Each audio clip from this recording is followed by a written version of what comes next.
welcome to session 3 of the first series from the VIP mentoring vlog and podcast with Nathan and me, Elspeth. In these shows I'm the interviewer and Nathan's your expert, and we're still experimenting a bit with the format of the show, so we still want to hear your thoughts on this. Do let us know, we'd love to hear from you, and also let us know if you've got any questions or topics you'd really like us to cover, and we'll make note of those and cover them in the future. So this is the inaugural series of the VIP vlog and podcast, and in this mini series of 5 shows we're unpicking what it takes to be a mentor of young people, a good mentor of young people, whether you're a volunteer or a professional. And just before we get started, let me let you know that this series is available on YouTube at youtube.com/LifeLine projects and podcast at the VIP podcast with Nathan Singleton. If you're listening on the podcast, we'll put the link in the show notes below. But without further ado, let's get on with this week's show. So hi Nathan. Hello. Today we're going to explore how to develop and foster care in a mentor who you've recruited, and it's a subject that we kind of touched on in previous weeks.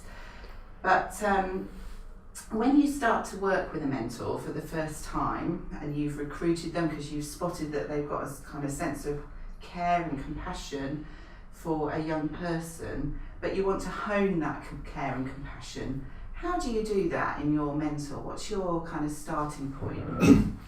Yeah, that brings into a really interesting topic, because I think society has been through a whole journey about wanting youth work practitioners to be very professional, and in that process, and perhaps with some child protection concerns, the whole idea of caring for a young person was kind of taboo for a long while. I think as a society we're coming out of that now, and we're recognising the need for a young person, or for a mentor to care for a young person. And that's something that here at LifeLine we've always understood the great impact of that. But I think I would have mentioned in the first session that we did that I don't think you can really train care. That's something that you recruit for. People either have it or they don't. We can train for all the skills and the techniques, but not for that actual heart of care. But what we can do is facilitate it. And I think that's the key thing, is when people have that compassion, that care towards a young person, how do we encourage them to grow, develop, to display it in a way that is safe for both the young person and the mentor? I think one of those ways is firstly by the mentor being clear why they're doing what they're doing, that everything they do should be for the purpose of the young person. It shouldn't be feeding a need in themselves. And I think particularly oftentimes with youth workers, you'd find that they get something themselves from the work with a young person. And I think that's something as managers we have to carefully manage and understand. So I recognise that in my interactions with young people I get something, it brings me a degree of life. Perhaps it's because I'm fulfilling part of my purpose. I don't think that's a negative thing at all, I just think that's a factual thing. But where it meets a need of a mentor to be accepted or for themselves to feel love, I think that's an area where it kind of makes my hairs stand up a little bit, and I kind of think, well, that's not really what we want to be encouraging. It's a bit soulish. Yes, yeah, would be a good term to use for it. And so helping youth workers to care but not be soulish is a really interesting thing, and that comes down to the individual mentor's personal security. So like I would have said before, integrity is really important for what we do. We want to have vision, identity and purpose for the young person, but also it means having vision, identity and purpose for our mentors. So we expect that everything we're saying to a young person would also be living, and in the same ways that we would want our mentors to care for the young people, it's our responsibility to care for our youth workers. So if we find an area where we think they're feeding a little bit too much from the relationship, or could feed a little bit too much, that's about us talking to them about their identity, their personal security and values. And again, I think that's really important, because it means that the same things we're talking to the young person about, we are embodying in everything that we do. So I think, one part is dealing with the needs that it might be meeting in the mentor, and to be clear, we don't want it to meet a need. You would enjoy it. I would expect that as a mentor. But if you're doing it to fill a need, then that's probably not someone that you want working with the young person. So therefore, we might, in some cases, discourage that relationship. In other cases, we'll identify that early, and so we would not have put that person in that position that would cause them to be too vulnerable. How do you know when a mentor is feeding too much off a relationship? Because that, to me, that's quite a tricky one to identify if you're not actually in the conversation. How do you kind of get that feeling? I think, unfortunately, that's one that is a little bit about intuition. It's a little bit about the gut feeling, which is really difficult to assess, but it does play a part. When we're interviewing for practitioners, our gut feelings do play a part, and we have to make judgments, and we have to be able to record the judgments. But at the end of the day, a judgment is a judgment. So there's not a right or wrong, there's just a view, and we have to take a view. So I think that plays a part in it. The supervision that we offer is really important. And so that enables us to get an understanding of what the mentor's saying to the young person. The feedback through the different feedback mechanisms that we have in terms of the mentoring log also gives us another opportunity to identify where there might be a need being fulfilled for the mentor, and also how the mentor talks. We don't want them to create a strong dependency on themselves. Right. And so that's really important, and that's probably one of the things that we would take at a front level, is that, yeah, we believe mentoring is really important. We really do. We believe young people really benefit from mentoring, but we don't want them to be dependent on the mentor. And so where a mentor starts to say things like, well, if I'm not there, then that young person's gonna, it's gonna be terrible. No, that's the ultimate thing, that I do this, and where they might start to dictate to us as an organisation how things need to happen.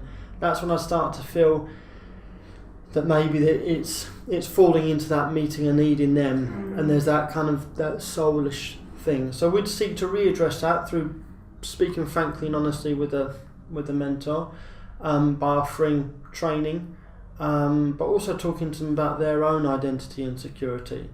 That sounds quite personal when you're talking about somebody who's working for you, talking about their personal security and their personal identity. It feels a bit like you're delving really into the deepest realms of somebody else's life. So that's quite an interesting area.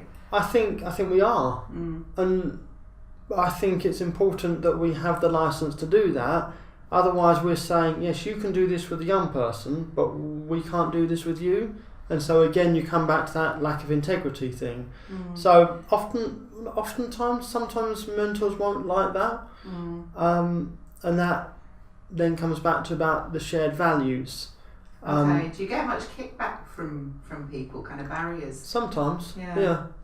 There's two things that I want to cover. One is about the values, and I think that's really key. The other one is about the openness of the mentor. So in supervision, if a mentor has nothing to share, if they don't have any questions about the young person, whether that's about the relationship filling a need or that soulishness thing, I'm not sure, but it's certainly something that I don't like to see. Because we believe in operating as part of a team, it's very important for me that the mentors are being open with the relationship, talking about what's going well, what the challenges are, what the challenges are for the young person. And again, if I'm not seeing that, then that would cause a concern that I would address with the mentor. And then the other part is about, as an organisation, us being clear on what our values are, and clear with our staff about how those values are outworked in their day-to-day professional or volunteer practice across all of our, whether it's an employed member of staff or a volunteer. Being clear on the values and having shared values is really important. Lots of organisations have values, even corporate organisations, and they've been nicely stated in the front of their website, but it's really about living the values. And that's the thing that I think we do, particularly at LifeLine. is the values. They impact my day-to-day decisions, and so when I'm talking with staff and volunteers, I like to demonstrate to them the decisions we make, the reasons we operate, and how that links in with the values that we hold as an organisation. So you've talked about the values. What are the values of LifeLine? Right, they are teamwork, excellence, ownership, compassion, and integrity. And so hopefully through the things that I've spoken about, you'll see the evidence of those values coming to be. We are intentional about them, like I say, with staff, because we need staff to sign up to those values and to be able to live according to those, staff and volunteers. So I think staff living within the values and able to apply those values, and then being open about the relationship, how it's going. That helps us see that a staff is not drawing to self, as it were, and that creates a safe environment then to foster that atmosphere of care. And so with those foundations in place, then there's a number of other things that we seek to go on to do. And it does work differently if it's an employed member of staff or a volunteer, because the format of operation works differently. So our employed members of staff have a caseload of up to 40 young people. That means that there's a limited capacity of what they can do beyond the realm of the role. Our volunteer mentors have one young person usually, and so we expect different things from the relationship, and whilst we provide the same support, resource and expectations in one sense, we do recognise that there's a difference in capacity. So the ways that we would foster care with our employed staff is really about their use of the supervision, and I'd really encourage them, when something bothers them with a young person, that'd be something that I would really encourage, because that shows that they're carrying that young person in their heart. And I'd encourage them to talk about it with the other mentors, with the managers, in the same way I think I've spoken about previously. I would really encourage that dialogue, because I think when you care and when you display that care through talking about, then it's contagious.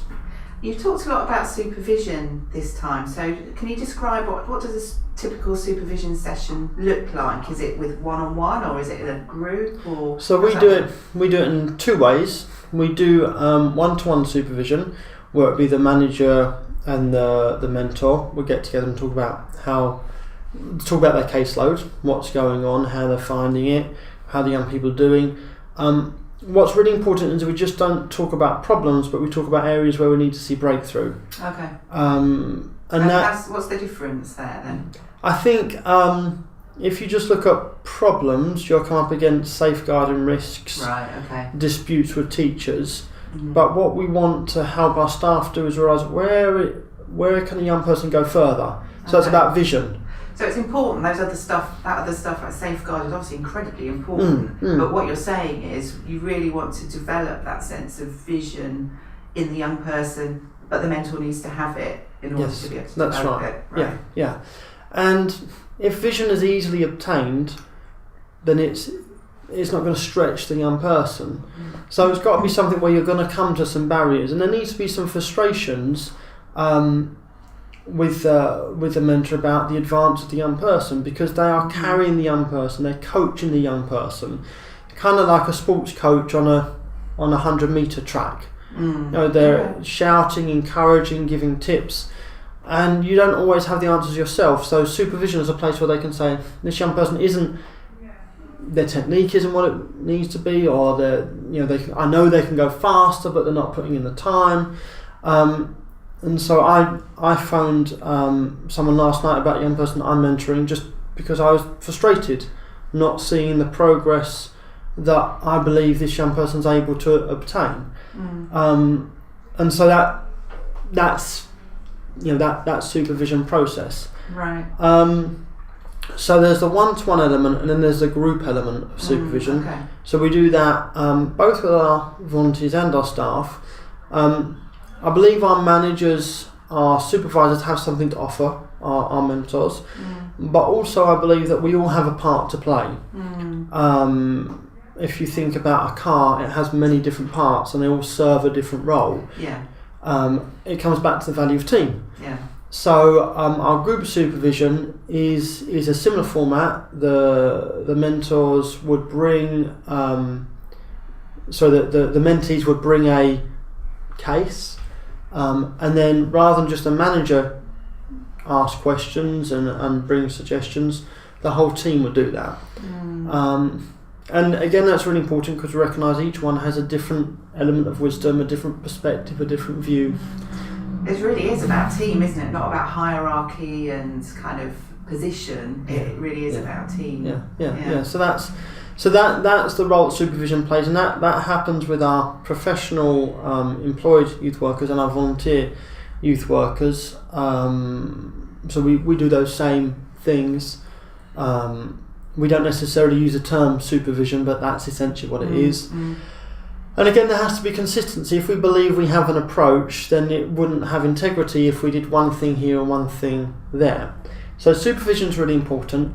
Then with our staff, them expressing a frustration is something that I would encourage, so that they can get the next solution, cross the barrier with the young person or the hurdle.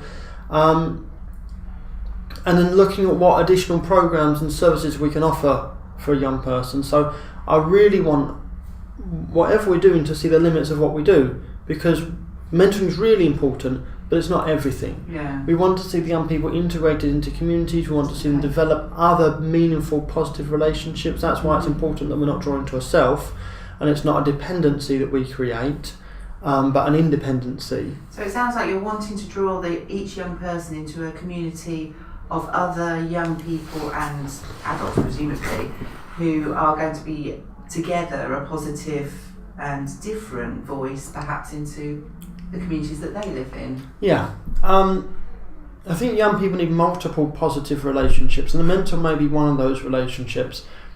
I don't think one is enough. I think one's an awful lot better than none, but 3 or 4, that would be good.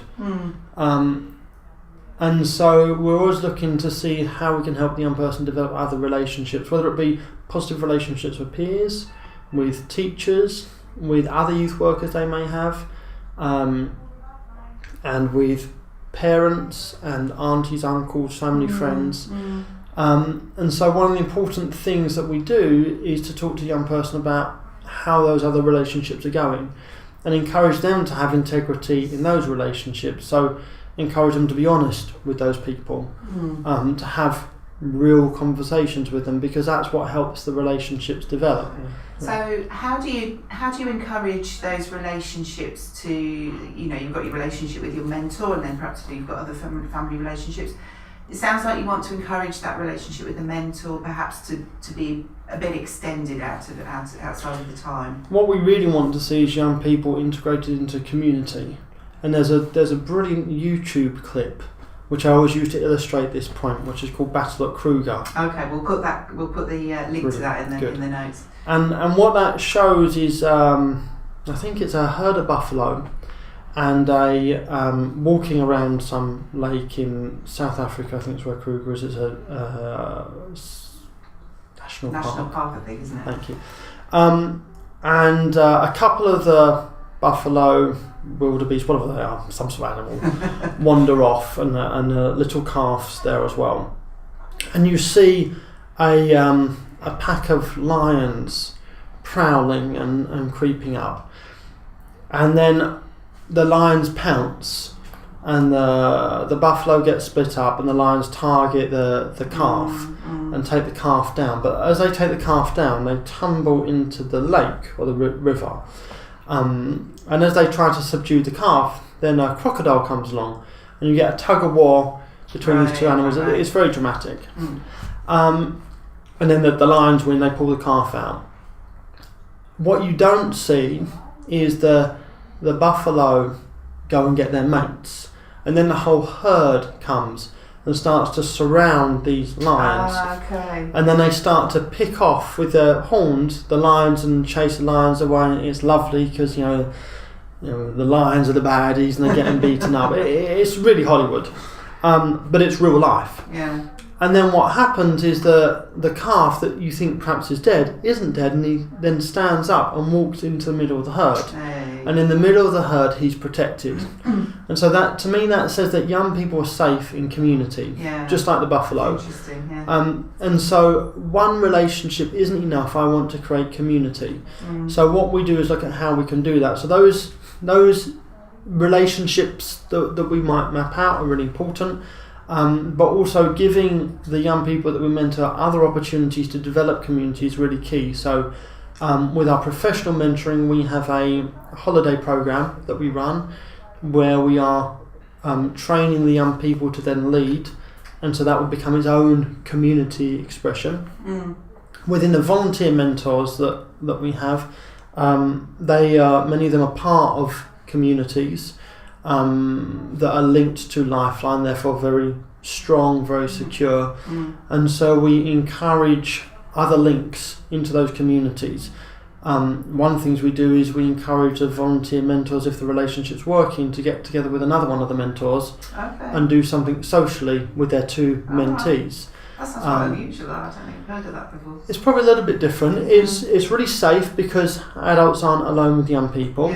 So it meets your child protection thing, and there's certain guidelines that we give and how we monitor that. What kind of guidelines are those? Kind of meeting in public and that kind of thing? That's right, meeting in public, not being alone with a young person. And the really key thing is about the communication with the parents. We want the relationship to move to be a family relationship. To me, if some mentor came and said, I want to take your son out for a milkshake, I'd be like, well, who are you?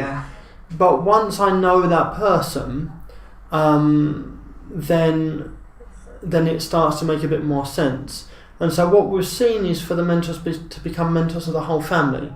And that's where it really works well. And you would have the parent, when they've got a difficulty, then they tend to phone the mentor to say, this is going on, what should we do? Or little Bobby's really struggling.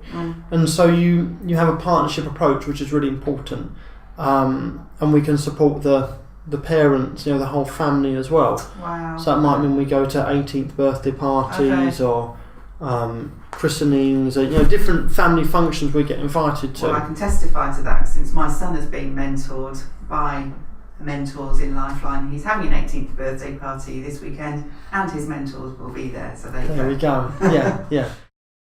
All right. So to wrap up today, you've really emphasised obviously the things that come out of care and real care and compassion for a young person, and what happens when that care is really fostered. So it sounds like relationships beyond the mentoring relationships are the real ultimate kind of destination almost, and that leads to building really strong communities. I think about creating an environment where, we're first recruiting mentors that care, creating an environment where they're safe to express that care, and that's through the supervision and the team approach, and then giving practical advice and suggestions on how to demonstrate that care, all with the end goal of not just mentoring young people, but seeing young people integrated into a wider community. Fantastic, and I think we'll explore that further in another session, because I think there's quite a lot to unpack in that vision for the broader community. So thank you very much, Nathan. Thank you.